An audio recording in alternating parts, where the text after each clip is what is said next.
That really affects us. Absolutely. You know, in fact, we're really kind of waiting, Audrey. It was so unusual to go through August without one storm named.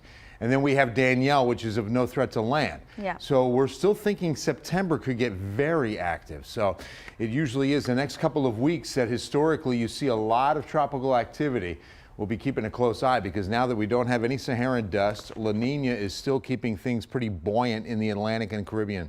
All right, let's go outside and show you the 4 camera shots. A live look around town will show you some significant cloud cover. It just looks humid out there when you look. You can see a bit of a hazy sun over the airport as well as Calaveras Lake. I think the best sky condition is coming in from Morgan's Wonderland Camp. This is out at 281 in Evans, kind of looking towards Spring Branch and New Braunfels.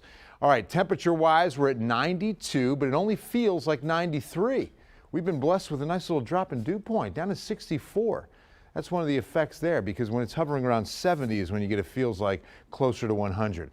Few showers in the area, but not very many. Isolated near Pleasanton, Hondo. Most of the action's been southeast, and a lot of it already starting to rain itself out. These will be daytime heat-driven showers, and they'll mostly be generated from the Gulf of Mexico moving northwest. Want to show you precipitable water. This is not going anywhere until next week. You can see by Thursday it starts to thin out a bit, but a lot of moisture will be in place for Labor Day weekend. And the high is out of the way. Still centered over the Rockies. We are uncapped. Oh, did you see the little system there? That's a hurricane that will possibly be moving towards the Baja. No effect to us. But I will say this, with that high out of the way and things uncapped, we are free to develop some pretty good showers and thunderstorms. Here comes the trigger. The frontal boundary is going to come through Saturday, then go stationary late Saturday, Sunday to the south of the city.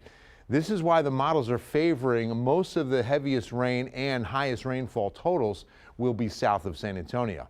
We are expecting rain, not early Saturday, but I will stop this at 9 a.m. Saturday because of what we're already seeing at the coast. If you've got a beach trip planned for Labor Day weekend, Saturday morning rain is expected across Port A, even down to South Padre. Cloudy here. In fact, you can see at 1 o'clock in the afternoon is when the rain's starting to march into the area, and then the front's going to start generating some showers and thunderstorms, and you can see that line forming by about 5 p.m. Saturday, and then picking up through the 7 p.m. hour, some heavy pockets of rain, nothing severe, just heavy tropical downpours. And then Sunday, a lot of the focus is going to be to the south. We could be relatively dry on Sunday, but I cannot rule out a lot of that rain drifting to the north. In fact, the rainfall totals are pretty good. For the 7-day, you can see that we're about 3 to 5 to the south. In the city, it's right around 1 to 1 1/4. Again, that's 7 days. All right, 7-day forecast. In fact, you can see the 2 tropical systems, nothing affecting the Gulf of Mexico. We've got 89 waiting for us tomorrow with downpours expected. It's a 60% chance late in the day for the city. Then an 80% chance on Sunday. A lot of this really developing to the south. 60% for Labor Day. 88's the high. We get a little bit warmer heading into next week.